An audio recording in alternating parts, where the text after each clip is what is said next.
My mom always said, life is like a box of birdie balls. You never know what you're gonna get. At least, that's what I think she'd say if she was still alive. She and my daddy died the day I got this funny looking scar here. I never knew the true reason for why I got it until I was sent to Hogwarts by a big hairy beast man.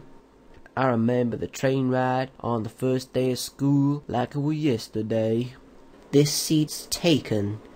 You can't sit here. Disgusting boy. You know, it's funny what a young man recollects. I don't recall getting my scar from Lord Motivault, but I do remember the first time I heard the sweetest voice in the whole wide world. You could sit here if you like. I'd never seen anything so beautiful in my whole life. He was like an angel.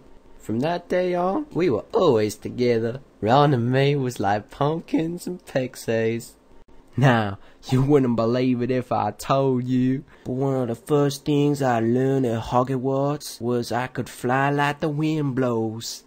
I became somewhat of a dormitory name. You're supposed to catch it, Harry. Okay. I met lots of interesting people during that time, like Snuffles, for example. I sent him letters, told him what I was dreaming, and then I signed each letter, Love, Harry Potter. He barely never replied.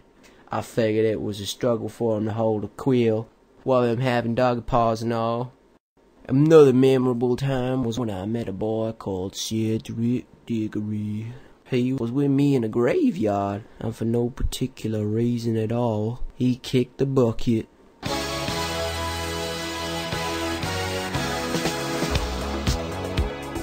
After that, people just kept on dying, including Snuffles. He went and fell right through a curtain.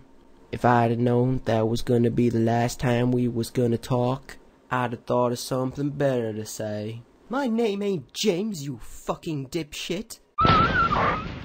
Just like that, he was gone. A few hours later, in Dumbledore's office, he told me that dying was a part of life. He also mentioned something about a prophecy, but I don't recollect what that had to do with anything. Anyways, I came to realize it just wasn't gonna work between me and Ron. So I figured the next closest thing to him was his little sister Jenny. You ever been with a girl, Harry? I sit next to him in my potions class.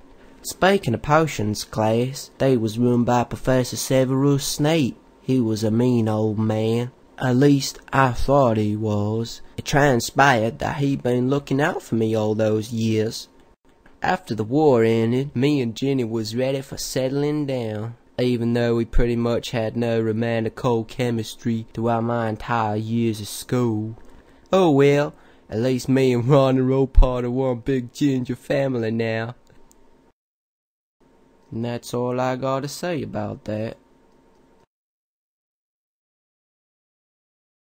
Thriller.